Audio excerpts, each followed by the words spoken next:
नवीन topic आहे तो म्हणजे गांधी युग। आपण टिळक युग पाहिलेलं होतं 1920 पर्यंत, म्हणजे 1856 पासून ते 1920 पर्यंत टिळक युग पाहिलं।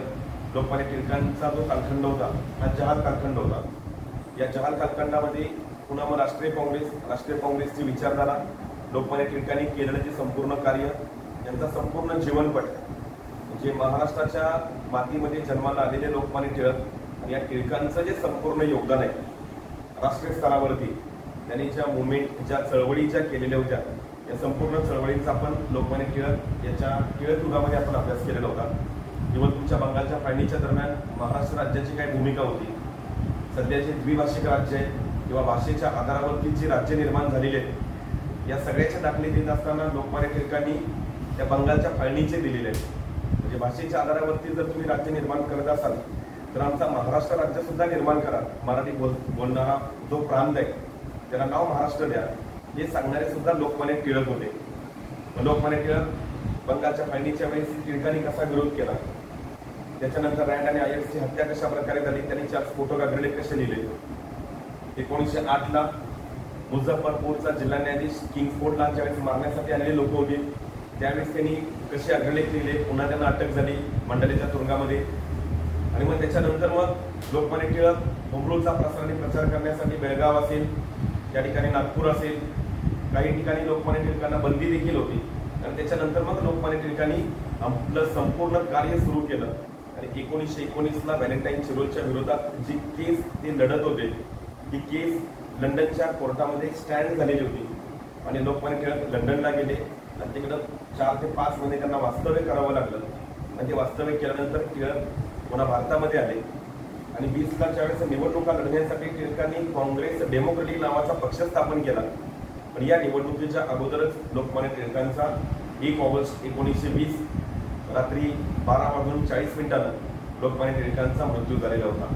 म्हणजे त्या ठिकाणी एका पर्वाचा अस्त झाला, एका युगाचा अस्त झाला, एका महात्म्याचा अस्त झाला, एका राष्ट्रीय पुरुषाचा अस्त झाला। आणि मग तिथून पुढचं जे संपूर्ण जे जीवन आहे, हे तिथून पुढचं संपूर्ण जीवन जे होतं ते म्हणजे गांधी युग आहे। हे गांधी युग म्हणजे इतिहासामध्ये जसे टप्पे गेले 1920 पर्यंत या लोकमान्य टिळकांचा कालखंड ओळखला जातो आणि त्याच्यानंतरचा पुढचा जो कालखंड आहे आणि आपल्या भारतीय स्वतंत्र चळवळ जी एकाच व्यक्तीच्या नावाभोवती गणली जाते, त्या व्यक्तीचं नाव आहे महात्मा गांधीजी। अर्थातच गांधी युग म्हणून देखील त्याला ओळखलं जातं। महात्मा गांधीजी यांच्यावरती परीक्षेच्या दृष्टिकोनातून कशा प्रकारे प्रश्न विचारलेले आहेत, जेणेकरून तुम्हाला राज्यसेवा पूर्व परीक्षा, राज्यसेवा मुख्य परीक्षा, संयुक्त पूर्व आणि मुख्य परीक्षा या परीक्षेला कशा प्रकारे प्रश्न विचारलेले आहेत या महात्मा गांधीजींच्या वरती। बघा 2015 ला महात्मा गांधीजी भारतामध्ये आलेले होते। या 2015 या वर्षी घटनेला 100 वर्ष पूर्ण झालेली होती, म्हणजे गांधीजी 1915 ला भारतामध्ये आलेले होते। मग या वर्षी जी परीक्षा झाली त्याच्यावरती परीक्षेला प्रश्न विचारलेला होता। याच्यानंतर महात्मा गांधीजी यांची 150वी जयंती आहे 2014-15 पासून ते 2019 पर्यंत। या 150व्या जयंती निमित्त आदरणीय देशाच्या पंतप्रधानांनी एक स्वच्छ भारत नावाचं अभियान सुरू केलेलं आहे। याच्यावरती सुद्धा परीक्षेला प्रश्न विचारलेले आहेत। त्या स्वच्छ भारत अभियानासाठी आपण एक गाणं तयार केलेलं आहे आणि त्या गाण्याचे खऱ्या अर्थानं गायक म्हणून कैलास खेर यांनी ते गाणं गायलेलं आहे, यांच्यावरती सुद्धा प्रश्न विचारलेला आहे। या स्वच्छ भारत अभियानाचं ते सिम्बॉल आहे, ते महात्मा गांधीजींचा चष्मा आहे। एका काचेमध्ये स्वच्छ लिहिलंय, दुसऱ्या काचेमध्ये भारत लिहिलेलं आहे। तर परीक्षेला विचारलेलं होतं की हे सिम्बॉल तयार कोणी केलेलं आहे, म्हणजे असेही प्रश्न परीक्षेला विचारले जाऊ शकतात। गांधीजींच्या बद्दल प्रश्न विचारलेला आहे 2015 राज्यसेवा पूर्व परीक्षेला पर्याय दिलेले होते त्याच्यामध्ये की खालीलपैकी लेफ्ट हँडवाले कोण कोण लोक आहेत आणि हे लेफ्ट हँडवाले लोक कोण कोण, त्याच्यामध्ये अमिताभ बच्चन होते, नरेंद्र मोदी होते, सचिन तेंडुलकर होते, बराक ओबामा होते आणि महात्मा गांधीजी होते। ही लोक दिलेली होती आणि या लोकांच्या मध्ये त्याने विचारलं की खालीलपैकी कोण कोण त्याच्यामध्ये लेफ्ट हँडवाले आहेत। आणि मग त्यावेळेस जुन्या काळामध्ये आपली 500 रुपयाची जुनी नोट होती, त्या जुन्या नोटीवरती दांडी यात्रेची ते चिन्ह होतं किंवा दांडी यात्रेचा तो फोटो होता त्या जुन्या नोटीवरती छापलेला होता 500 रुपयाच्या। आणि गांधीजींची ती डाव्या हातामध्ये काठी आहे, म्हणजे गांधी सुद्धा लेफ्ट हँडवाले होते, नरेंद्र मोदी सुद्धा लेफ्ट हँडवाले, सचिन तेंडुलकर खेळतो राईटी म्हणजे उजवा जरी खेळत असला तरी तो लेफ्टी आहे. नरेंद्र मोदी सुद्धा हे लेफ्टी आहे, लेफ्ट हँडवाले आहेत. आणि त्याच्यामध्ये बराक ओबामा सुद्धा हे लेफ्ट हँडवाले आहेत. म्हणजे परीक्षेला हा प्रश्न विचारलेला होता. अजून एक त्याच वर्षी परीक्षेला प्रश्न विचारलेला होता की महात्मा गांधीजी यांनी इंडियन ओपिनियन नावाचं वर्तमानपत्र कुठून सुरू केलेलं होतं, हा सुद्धा प्रश्न परीक्षेला विचारलेला आहे. दुसरी गोष्ट, तुमची असहकार चळवळ असेल, खिलाफत चळवळ असेल, खेडा सत्याग्रह असेल, चंपारण्य सत्याग्रह असेल, सविनय कायदेबंद चळवळ असेल, छोडो भारत आंदोलन असेल, या ज्या काही चळवळी या महात्मा गांधीजींनी कशा प्रकारे सुरू केल्या, इव्हन बारडोली सत्याग्रह सुद्धा असेल ज्याच्यामध्ये महात्मा गांधीजींचं कशा प्रकारे योगदान होतं, या परीक्षेच्या दृष्टिकोनातून महत्वाच्या गोष्टी आहेत, ज्या गोष्टींचा आपल्याला बारकाईने या ठिकाणी अभ्यास करायचा आहे. परीक्षेला विचारत असताना असाही प्रश्न विचारतात की या लोकमान्य टिळक यांना घडवण्याचं काम कुणी केलं. म्हणजे काही ठिकाणी लोकमान्य टिळक असतील, महात्मा गांधीजी असतील, रानडे असतील, गोखले असतील, फिरोजशाह मेहता असतील, के.टी. तेलंग असतील, बद्रुद्दीन तय्यब जे असतील, या सगळ्या लोकांना घडवण्याचं काम कुणी केलं. म्हणजे एखादी पर्सनॅलिटी देतील, एखादा व्यक्ती देतील, एखादा सोशल रिफॉर्मर्स देतील किंवा एखादा फ्रीडम फायटर देतील आणि त्याच्यामध्ये तुम्हाला विचारतील की त्या व्यक्तीवरती कोणत्या व्यक्तीचा प्रभाव होता, कोणत्या विचारवंतांचा प्रभाव होता, किंवा त्या व्यक्तीवरती कोणतं पुस्तक वाचल्यामुळं तो व्यक्ती खऱ्या अर्थानं तिथून त्याची जडणघडण झाली. मग राजकीय सुधारणा असतील, सामाजिक असतील, त्याच्यामध्ये शैक्षणिक असतील, या सुधारणांचा विचार त्या व्यक्तीनं कोणत्या घटकापासून, कोणत्या व्यक्तीपासून केला, असेही काही काही प्रश्न विचारतात परीक्षेच्या दृष्टिकोनातून. म्हणून आपला जो हा टॉपिक आहे, हे जे युग आहे याला गांधी युग म्हणून देखील ओळखलं जातं. आणि हे महात्मा गांधीचे जे आहेत यांच्यावरती आता आपण जे बघणाऱ्या ज्या घटना आहोत त्या घटना अशा प्रकारे आहेत की परीक्षेला विचारलेला प्रश्न आहे की महात्मा गांधीजी यांचा जन्म कोणत्या ठिकाणी झालेला आहे. तर बघा, तारीख आहे 2 ऑक्टोबर 1869. या 2 ऑक्टोबर 1869 या दिवशी महात्मा गांधीजींचा जन्म झाला गुजरात मधील पोरबंदर या ठिकाणी. आणि या महात्मा गांधीजींनी खऱ्या अर्थानं की त्यांचे जे गुरु आहेत महात्मा गांधीजींचे, या महात्मा गांधीजींचे गुरु आहेत गोपाळकृष्ण गोखले, हे महात्मा गांधीजींचे गुरु आहेत. म्हणजे या गोपाळकृष्ण गोखलेंनी महात्मा गांधीजींच्या बरोबरच अजून 2 लोकांना देखील घडवलं. त्याच्यामध्ये महात्मा गांधीजी, बॅरिस्टर मोहम्मद अली जिना आणि सरोजिनी नायडू या लोकांना घडवण्याचं काम गोपाळकृष्ण गोखलेंनी केलं. पण या गोखलेंना घडवण्याचं काम खऱ्या अर्थानं कुणी केलं, तर गोखलेंना घडवण्याचं काम ही महादेव गोविंद रानडेंनी केलं. आणि रानडेंना घडवण्याचं काम कुणी केलं, तर रानडेंना घडवण्याचं काम खऱ्या अर्थानं त्यावेळेस संत तुकाराम महाराज यांच्या विचारानं प्रभावित झालेले हे तुमचे रानडे होते. आणि छत्रपती शिवाजी महाराज यांच्या विचारांच्या आधारावरती या महादेव गोविंद रानडे यांनी आपलं कार्य सुरू केलेलं होतं. म्हणजे संत तुकाराम महाराजांची विचारधारा, त्याच पद्धतीने छत्रपती शिवाजी महाराज यांची विचारधारा ही खऱ्या महादेव गोविंद रानडे यांनी जोपासली. आणि रानडेंच्याच तालमीमध्ये तयार झालेले गोपाळकृष्ण गोखले होते. म्हणजे या गोपाळकृष्ण गोखलेंनी रानडेंना गुरुस्थानी मांडलं. आणि गोपाळकृष्ण गोखलेंनी त्या काळामध्ये जे शिष्य घडवले त्या शिष्यांच्या यादीमध्ये महात्मा गांधीजी, बॅरिस्टर मोहम्मद अली जिना आणि सरोजिनी नायडू हे 3 शिष्य या गोपाळकृष्ण गोखलेंनी घडवले. म्हणजे त्यांचे गुरु हे गोपाळकृष्ण गोखले. म्हणजे अशा प्रकारे आमच्या महाराष्ट्राच्या मातीमध्ये जन्माला आलेले गोपाळकृष्ण गोखले, महादेव गोविंद रानडे यांच्या विचारधारेवरती महात्मा गांधीजींची वाटचाल सुरू झाली. गांधीजी म्हणजे एक विचार आहे. गांधीजी कधी मरत नसतात, त्यांचे विचार हे अमर राहतात. आणि त्याच पद्धतीनं या गांधीजींच्या वरती जॉन रस्किन यांच्या विचारांचा प्रभाव या महात्मा गांधीजी यांच्यावरती होता. या जॉन रस्किन यांचं एक पुस्तक होतं, त्या पुस्तकाचं नाव होतं अनटू द लास्ट. हे अनटू द लास्ट हे पुस्तक महात्मा गांधीजींनी सतत वाचलं. आणि या पुस्तकाचा महात्मा गांधीजींनी गुजरातीमध्ये अनुवाद केला. आणि हा गुजरातीमध्ये काय अनुवाद केला, तर या गुजरातीमध्ये अनुवाद केला महात्मा गांधीजींनी. त्या अनुवादाचं नाव असं होतं सर्वोदय. म्हणजे अनटू द लास्ट हे जॉन रस्किनचं पुस्तक आहे. हे पुस्तक गांधीजींनी वाचलं आणि या पुस्तकाचा अनुवाद महात्मा गांधीजींनी केला सर्वोदय असा. या गांधीजींना गुरु मानून आणि गांधीजींचे शिष्य जे बनलेले होते त्या अनटू द लास्ट पुस्तकाचा अनुवाद केल्यानंतर सर्वोदय असा गुजरातीमध्ये हे पुस्तक ज्या लोकांनी वाचलं त्या लोकांची नावं आहेत खऱ्या अर्थानं. एक म्हणजे जयप्रकाश नारायण, ज्यांना जेपी म्हणून आपण ओळखलं जातं. हे जयप्रकाश नारायण आणि विनोबा भावे, बुधान चळवळीवाले. हे जयप्रकाश नारायण आणि विनोबा भावे या दोन लोकांनी हे सर्वोदय नावाचं पुस्तक वाचलं आणि या दोन लोकांच्या मध्ये प्रामुख्याने असा जो काय बदल झाला, ही लोक देखील महात्मा गांधीजींना गुरुस्थानी मानू लागलेले आहेत. म्हणजे हे विचार पुढच्या पिढीपर्यंत कसे पोहोचले याचं एक उत्तम उदाहरण जर म्हटलं तर संत तुकाराम महाराजांच्या पासून ते अगदी तुमच्या जयप्रकाश नारायण आणि त्याच्याही नंतर आपण जर पाहिलं तर आमच्या महाराष्ट्रामध्ये जन्माला आलेले विनोबा भावे इथपर्यंत ते गांधीजींचे विचार, त्या जॉन रस्किनचे विचार हे खऱ्या अर्थानं पोहोचलेले होते. 2 ऑक्टोबर 1869 या दिवशी गांधीजींचा जन्म झाला आणि गांधीजींचं त्या ठिकाणी शिक्षण सुरू झालं. हे शिक्षण सुरू होत असताना त्यावेळेस 1893चं वर्ष आहे. 1893 या वर्षी राष्ट्रीय काँग्रेस अधिवेशन आहे लाहोर मुक्कामी आणि या लाहोर मुक्कामी राष्ट्रीय काँग्रेस अधिवेशन भरलेलं असताना या राष्ट्रीय काँग्रेसच्या अधिवेशनाचे अध्यक्ष म्हणून त्या ठिकाणी नियुक्त झालेला जो व्यक्ती आहे त्या व्यक्तीचं नाव होतं दादाभाई नौरोजी. दादाभाई नौरोजी जुना जाणकार ब्रिटिश लोक आणि भारतीय लोक यांच्यामध्ये जर समझोता घडवायचा असेल, यांच्यामध्ये जर सेटलमेंट करायचं असेल तर ज्या व्यक्तीकडे पाहिलं जात होतं त्या व्यक्तीचं नाव होतं ते म्हणजे दादाभाई नौरोजी.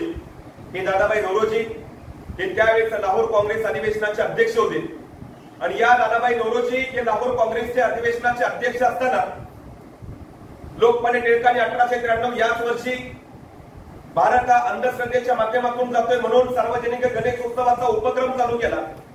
दादाभाई नौरोजी ते अधिवेशनाला पोहोचले आणि त्यावेळेस पंजाब मधल्या शीख लोकांनी अमृतसरच्या सुवर्ण मंदिरात मोठ्या उत्साहात या दादाभाई नौरोजींचं स्वागत केलं. परीक्षेच्या दृष्टिकोनातून प्रश्न विचारला जाईल की महात्मा गांधीजी यांच्या जीवनामधलं राष्ट्रीय काँग्रेसचं पहिलं अधिवेशन कोणतं, तर या महात्मा गांधीजी यांच्या जीवनामधलं राष्ट्रीय काँग्रेसचं पहिलं अधिवेशन म्हणजे हे 1893चं अधिवेशन आहे. या अधिवेशनाला पहिल्यांदा महात्मा गांधीजींनी त्या मंडपामध्ये हजेरी लावली आणि या मंडपामध्ये हजेरी लावल्यानंतर महात्मा गांधीजी 1893 याच वर्षी एक गुजराती व्यापारी आहे, ज्या गुजराती व्यापाऱ्याचं नाव होतं दादा अब्दुल्ला. या दादा अब्दुल्ला नावाच्या गुजराती व्यापाऱ्याची केस लढण्यासाठी गांधीजींना त्या ठिकाणी साऊथ आफ्रिकेला जाण्याची वेळ आली आणि महात्मा गांधीजी हे साऊथ आफ्रिकेला निघून गेले. ज्यावेळेस महात्मा गांधीजी साऊथ आफ्रिकेला पोहोचले आणि गांधीजी साऊथ आफ्रिकेला गेल्यानंतर त्यांच्या सोबत संपूर्ण त्यांचा जो काही घेऊन जायच्या ज्या वस्तू होत्या, जे सामान होतं, हे सामान घेऊन त्या ठिकाणी गांधीजी त्या साऊथ आफ्रिकेला गेले. गांधीजी साऊथ आफ्रिकेला गेले त्यावेळेस आमच्या उत्तर भारत, दक्षिण भारत, मध्य भारत इकडून जी काही आमची भारतामधली जी लोक आहेत ही सगळी लोक रोजगारानिमित्त ही त्या ठिकाणी साऊथ आफ्रिकेला जात होती आणि या सगळ्या लोकांचं वास्तव्य जे होतं हे त्या ठिकाणी साऊथ आफ्रिकेमध्ये असलेल्या त्या फिजी बेटावरती या सगळ्या लोकांना त्या ठिकाणी राहण्याची परवानगी होती आणि गांधीजींना त्या ठिकाणी जाण्याची वेळ आली. गांधीजी जाण्यासाठी निघाले आणि गांधीजी ज्या वेळेस त्या साऊथ आफ्रिकेमध्ये उतरले आणि साऊथ आफ्रिकेमध्ये उतरल्यानंतर ते रेल्वेमध्ये बसले. रेल्वेमध्ये प्रवास सुरू झाला गांधीजींचा आणि गांधीजींचा रेल्वेमधून प्रवास सुरू झाल्यानंतर त्यावेळेस त्या रेल्वेमध्ये तो टीसी आला आणि टीसी आल्यानंतर काय झालं, त्या ठिकाणी त्या गांधीजींची चौकशी करायला सुरुवात केली आणि त्याने गांधीजींना पाहिलं आणि गांधीजींना पाहिल्यानंतर तो टीसी गांधीजींना म्हणाला, अरे you are black mister Gandhi. त्यावेळेस गांधीजी म्हणतात, I am well qualified, I am barrister. परंतु त्या टीसीने सांगितलं की बाबा तुम्ही त्या ठिकाणी काय म्हणून तुमच्याकडे आम्ही पाहतोय. गांधीजी म्हणतात, माझ्याकडे प्रथम दर्जाचं तिकीट आहे. पण त्या टीसीने सांगितलं, तुमच्याकडे प्रथम दर्जाचं जरी तिकीट असलं तरी तिकडं काळा आणि गोरा हा वर्णवेग हा त्या ठिकाणी गांधीजींना दिसून आला आणि गांधीजींना रेल्वेमधून त्या सामानात सकट खाली उतरलं आणि गांधीजींना त्या प्लॅटफॉर्मवरती त्या उतरण्यात आलेलं होतं. परीक्षेच्या दृष्टिकोनातून प्रश्न विचारला की गांधीजींना कोणत्या रेल्वे स्टेशनवरती खाली उतरलं. त्याच्यामध्ये जर आपण पाहिलं तर गांधीजींना ते जे रेल्वे स्टेशन होतं, ज्या रेल्वे स्टेशनवरती गांधीजीला खाली उतरलं, ज्या रेल्वे स्टेशनचं नाव आहे प्रिटोरिया, पण काही काळ या स्टेशनला पीटर्स मारिन्सबर्ग नावाचं रेल्वे स्टेशन आहे. या रेल्वे स्टेशनवरती त्या महात्मा गांधीजींना सामानासकट खाली उतरलं आणि या गांधीजींना जायचंय त्या टॉल्स्टाय शहरामध्ये. या टॉल्स्टाय शहराच्या दिशेने महात्मा गांधीजींचा प्रवास सुरू होता पण त्याच प्रवासादरम्यान त्या टीसीनं चौकशी केली आणि गांधीजींना रेल्वेमधून सामानासकट खाली उतरलं. गांधीजी प्लॅटफॉर्मवर ते खाली उतरले आणि खाली पडल्यानंतर गांधीजींना त्या ब्रिटिशांच्या महिलांनी गांधीजींना जवळ केलं, त्यांचं सामान उचलायला मदत केली आणि पुन्हा मागच्या रेल्वेनं महात्मा गांधीजींना त्या टॉलस्टॉय शहराच्या दिशेनं त्या रेल्वेमध्ये बसवलं आणि गांधीजी पुन्हा त्या ठिकाणी पोहोचले. या महात्मा गांधीजींनी त्या टॉलस्टॉय शहरामध्ये गांधीजी पोहोचले आणि या टॉलस्टॉय शहरामध्ये महात्मा गांधीजींनी काय केलं, एक फिनिक्स पार्क नावाची वसाहत स्थापन केली. हा परीक्षेला प्रश्न विचारला. गांधीजींनी कोणत्या शहरामध्ये आणि कोणती वसाहत स्थापन केली? गांधीजींनी त्या टॉलस्टॉय शहरामध्ये फिनिक्स पार्क नावाची वसाहत स्थापन केली आणि गांधीजींनी आपल्या खऱ्या अर्थानं कार्यास सुरुवात केली. महात्मा गांधीजींची दोनच शस्त्र आहेत, एक म्हणजे सत्याग्रह, मी सत्याचा आग्रह करणार, हे गांधीजी सांगत होते, आणि माझं दुसरं शस्त्र म्हणजे अहिंसा, मी कुणावरती हिंसा करणार नाहीये, याच्याच आधारावरती मी खऱ्या अर्थानं लढा देणार. या लढ्यावरती महात्मा गांधीजी मात्र ठाम आहेत आणि गांधीजींनी त्या ठिकाणी त्या टॉलस्टॉय शहरामध्ये फिनिक्स पार्क नावाची वसाहत स्थापन केलेली होती. आता त्या ठिकाणी आमच्या भारतामध्ये असणारी जी लोक आहेत, उत्तर भारत, दक्षिण भारत, मध्य भारत, या ठिकाणावरून आमच्याच देशातून गेलेली लोक आहेत.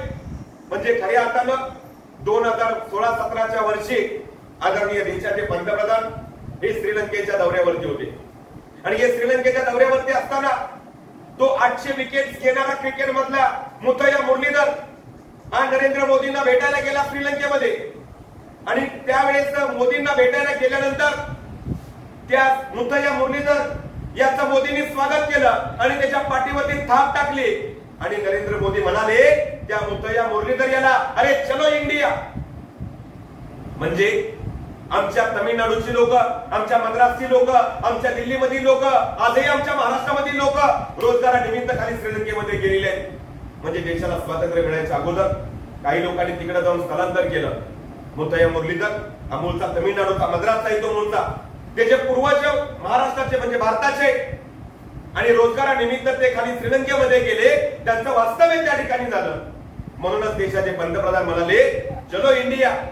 त्यावेळेस तो हसत हसत म्हणाला, आम्ही मूळचे तर इंडियनच आहोत. सांगण्याचा उद्देश माझा त्याच्यामध्ये एवढाच आहे की त्या फिजी बेटावरती रोजगारानिमित्त गेलेली जी लोक आहेत ही आमची इंडियन लोक होती आणि त्या लोकांनी तिथं जाऊन एक फिनिक्स पार्क नावाची वसाहत स्थापन केली आणि त्या वसाहतीमध्ये त्या ठिकाणी राहणाऱ्या लोकांना महात्मा गांधीजी यांच्या जीवनामधला पहिला सत्याग्रह कोणता असा जरी परीक्षेला प्रश्न विचारला तर या महात्मा गांधीजी यांच्या जीवनामधला पहिला सत्याग्रह म्हणजे त्या फिजी बेटावरती राहणाऱ्या सगळ्या लोकांना, तिथल्या लोकांनी काय केलं, गळ्यामध्ये फोटो आयडी म्हणजे आताच तुमचं जे आधार कार्ड आहे, या आधार कार्ड हे तुमच्या गळ्यामध्ये कंपल्सरी केलं आणि त्याच्यावरती त्या आयडी वरती तुमचा फोटो असेल, त्या आयडी वरती तुमचे फिंगरप्रिंट्स असतील, असे परवाने त्या भारतीय लोकांना गळ्यामध्ये बाळगणं हे कंपल्सरी केलं. त्यावेळेस या महात्मा गांधीजींनी त्यांच्या जीवनामधला पहिला सत्याग्रह केला आणि हा पहिला सत्याग्रह केला आणि ते कित्येक परवाने महात्मा गांधीजींनी जाळून टाकले आणि या लोकांची त्याच्यामधून मुक्तता केली. गांधीजींच्या जीवनातील पहिला सत्याग्रह हा साऊथ आफ्रिकेमध्ये गांधीजींनी केला.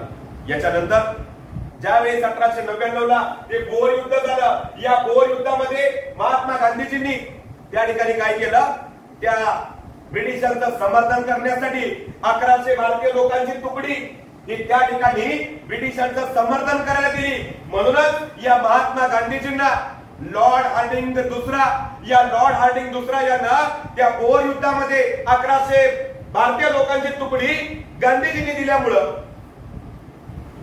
त्या गांधीजींना कैसर के हिंद पदवी दिली. अशा प्रकारे महात्मा गांधीजींचं संपूर्ण कार्य हे साऊथ आफ्रिकेमध्ये सुरू झालेलं होतं. ज्यावेळेस महात्मा गांधीजींनी साऊथ आफ्रिकेमधून जे एक पुस्तक होतं त्या पुस्तकाची माहिती पुस्तिका भारतामध्ये पाठवली. म्हणून गांधीजींना सुद्धा त्या बेटावरून की गो बॅक गांधी अशा त्या ठिकाणी घोषणा देण्यात आलेल्या होत्या आणि अशा प्रकारे गांधीजींनी आपलं संपूर्ण कार्य हे साऊथ आफ्रिकेमध्ये सुरू केलं. परीक्षेला देखील प्रश्न विचारलेला होता, गांधीजींनी इंडियन ओपिनियन नावाचं वर्तमानपत्र कुठून सुरू केलं? महात्मा गांधीजींनी इंडियन ओपिनियन नावाचं वर्तमानपत्र हे साऊथ आफ्रिकेमधून सुरू केलं आणि हे साऊथ आफ्रिकेमधून सुरू करत असताना त्यावेळेस कोणकोणत्या भाषेमधून सुरू केलं याच्यावरती परीक्षेला प्रश्न विचारतील. कारण हे वर्तमानपत्र सुरू करत असताना महात्मा गांधीजींना हैदराबादचा निजाम, बंगालचा नवाब, राष्ट्रीय काँग्रेस आणि त्यावेळेस जमशेदजी टाटा या सगळ्या लोकांनी गांधीजींना 25-25 हजार रुपये साऊथ आफ्रिकेला पाठवले आणि इंडियन ओपिनियन नावाचं वर्तमानपत्र गांधीजींनी साऊथ आफ्रिकेमध्ये सुरू केलेलं होतं. हे वर्तमानपत्र गुजराती, हिंदी, इंग्रजी आणि खऱ्या अर्थानं ज्या अजून एका भाषेमध्ये छापलं जात होतं ती भाषा म्हणजे परीक्षेच्या दृष्टिकोनातून जी महत्वाची भाषा ती म्हणजे त्या गांधीजींनी हे इंडियन ओपिनियन नावाचं वर्तमानपत्र कोणकोणत्या भाषेमध्ये सुरू केलं असाही परीक्षेला प्रश्न विचारतील. ते गुजरातीमध्ये तर होतच, ते हिंदी मधून होतं, ते इंग्रजी मधून सुद्धा होतं आणि ते तमिळ मधून सुद्धा होतं. अशा 4 भाषेमधून गांधीजींनी ते इंडियन ओपिनियन नावाचं वर्तमानपत्र हे साऊथ आफ्रिकेला सुरू केलं आणि जे सुरू करण्यासाठी हैदराबादचा निजाम, बंगालचा नवाब, राष्ट्रीय काँग्रेस आणि जमशेदजी टाटा या सगळ्या लोकांनी गांधीजींना त्या ठिकाणी काय केलं, त्या न्यूजपेपर सुरू करण्यासाठी पैसे पाठवलेले होते. 1901 राष्ट्रीय काँग्रेसचं अधिवेशन आहे. या 1901 या राष्ट्रीय काँग्रेसच्या अधिवेशनाला महात्मा गांधीजी प्रमुख वक्ते म्हणून हे त्या ठिकाणी पोहोचलेले होते आणि गांधीजींनी सगळ्या लोकांना मार्गदर्शन केलं. गांधीजींचं अधूनमधून भारतामध्ये येणं होत होतं, पण गांधीजी काही दिवस भारतामध्ये राहायचे आणि पुन्हा निघून त्या साऊथ आफ्रिकेला जायचे. पण खऱ्या अर्थानं 1907 ला सुरत अधिवेशन झालं आणि या सुरत अधिवेशनामध्ये जहाल आणि मवार यांच्यामध्ये फूट पडली. लोकमान्य टिळक आणि राष्ट्रीय काँग्रेस यांच्यामध्ये फूट पडली आणि या फुटीच्या निमित्ताने औचित्य साधून या महात्मा गांधीजींचे खऱ्या अर्थानं गुरु ज्यांचं नाव आहे गोपाळकृष्ण गोखले, या गोखलेंना वाटू लागलं की आज माझा तो शिष्य आहे आणि या शिष्याची खऱ्या अर्थानं गरज ही भारतामध्ये. म्हणून हे गोपाळकृष्ण गोखले गांधीजींना भेटण्यासाठी साऊथ आफ्रिकेला गेले आणि गांधीजींना सांगितलं की तुम्ही खऱ्या अर्थानं आता हिंदुस्थानामध्ये चला. त्यावेळी या राष्ट्रीय काँग्रेसमध्ये 2 गट तयार झाले. हे 2 गट तयार झाल्यामुळं गोखले गेले भेटायला आणि गोखलेंना वाटलं की गांधीजी भारतामध्ये येतील. पण गांधीजींनी त्यावेळेस भारतामध्ये आले आणि आपलं संपूर्ण कुटुंब घेतलं आणि पुन्हा गांधीजी साऊथ आफ्रिकेला निघून गेले. गांधीजी पुन्हा साऊथ आफ्रिकेला निघून गेल्यानंतर गांधीजींनी आपलं संपूर्ण कार्य हे साऊथ आफ्रिकेमध्ये एकवटलं. इकडं 1908 या वर्षी लोकमान्य टिळकांना अटक झाली. 1909 ला मुरली मिंटो सुधारणा कायद्याचा प्रस्ताव तयार झाला. या कायद्याद्वारे मुस्लिम लोकांना वेगळा मतदारसंघ दिला. म्हणजे राष्ट्रीय काँग्रेस पासून वेगळा गट तयार केला मुस्लिम लीग, हिंदूंच्या पासून मुस्लिम लोकांना वेगळं केलं आणि खऱ्या अर्थानं ब्रिटिशांनी या हिंदूंची बाजू कमकुवत करण्यासाठी मुस्लिम लोकांना आपलंसं केलेलं होतं. राष्ट्रीय काँग्रेसमध्ये 2 गट आहेत. या दृष्टिकोनातून लोकमान्य टिळक जेलमध्ये गेले आणि त्यावेळेस 1914चं वर्ष उजडलं. 1914 या वर्षी लोकमान्य टिळकांची सुटका झाली मंडालेच्या तुरुंगामधून आणि 1914 ला संपूर्ण जगावरती असं भलं मोठं संकट आलं की पहिलं महायुद्ध सुरू झालं. त्यावेळेस गुरुला वाटलं गोपाळकृष्ण गोखलेला आणि गुरु भेटीसाठी गेले महात्मा गांधीजींच्या साऊथ आफ्रिकेला आणि गांधीजींना सांगितलं की आज तुमची गरज ही हिंदुस्थानामध्ये, तुम्ही हिंदुस्थानामध्ये येणं गरजेचं आहे, तुम्ही हिंदुस्थानामध्ये चला. असा त्यावेळेस या गोपाळकृष्ण गोखलेने पुन्हा हट्ट धरला गांधीजींच्याकडे आणि गांधीजींना सांगितलं की आज तुमची गरज हिंदुस्थानामध्ये, राष्ट्रीय काँग्रेसला नेतृत्वाची गरज आहे आणि माझे दोन्ही भाऊ थकलेले म्हणजे फिरोजशाह मेहता हे सुद्धा थकलेले, गोपाळकृष्ण गोखले हे सुद्धा थकलेले आणि ते सांगतात गांधीजींना की तुमची आज गरज हिंदुस्थानामध्ये, तुम्ही हिंदुस्थानामध्ये येणं गरजेचं आहे, राष्ट्रीय काँग्रेसला नेतृत्वाची गरज आहे. गोपाळकृष्ण गोखलेंच्या सांगण्यावरून हे महात्मा गांधीजी हे भारतामध्ये येण्यासाठी तयार झाले आणि त्यावेळेस गोखले साऊथ आफ्रिकेमधून संपूर्ण जगाचं भ्रमण करायला गेले कारण संपूर्ण जगावरती हे पहिल्या महायुद्धाचं संकट आलेलं होतं. गोपाळकृष्ण गोखले यांच्या सांगण्यावरून महात्मा गांधीजी हे भारतामध्ये येण्यासाठी तयार झाले आणि हे तयार झाले त्यावेळेस त्या गांधीजींना भारतामध्ये येण्याचा जो दिवस आहे हा दिवस म्हणजे 9 जानेवारी 1915 महात्मा गांधीजींचं हे मुंबईमध्ये आगमन झालं.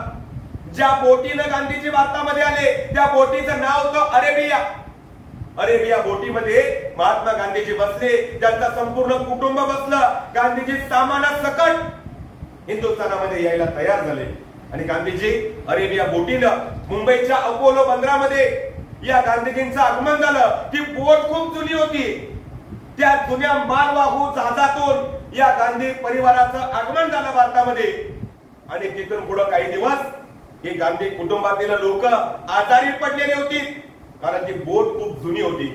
आणि 9 जानेवारी 1915 या दिवशी महात्मा गांधीजींचं या मुंबईमध्ये आगमन झालं. आणि न भूतो न भविष्य एवढी भली मोठी गर्दी महात्मा गांधीजींच्या स्वागतासाठी जमलेले.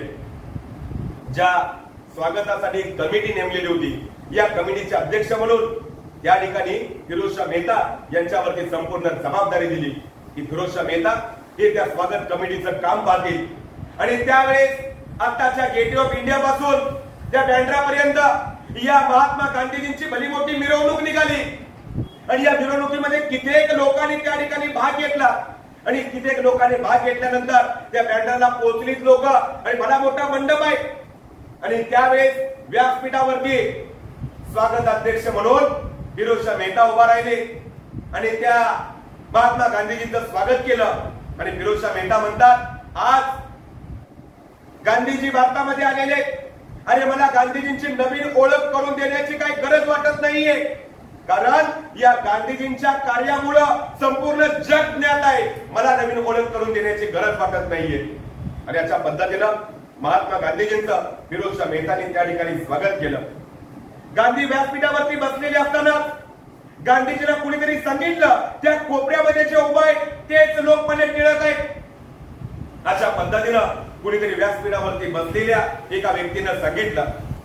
गांधीजी व्यासपीठावर उभा राहिले आणि व्यासपीठावरून निघून गेले खाली आणि त्या कोपऱ्यामध्ये उभे असणाऱ्या लोकमान्य टिळकांच्या जवळ गेले आणि टिळकांच्या जवळ गेले. त्यांना सांगितलं की तुम्ही आम्ही एकत्र येऊया आणि देशाला स्वातंत्र्य मिळवून देऊया. कारण लोकमान्य टिळक यांच्याबद्दल गांधीजींना अगोदरच माहिती होती. आणि गांधीजी काय म्हणतात की तुम्ही आम्ही एकत्र येऊया आणि देशाला स्वातंत्र्य मिळवून देऊया.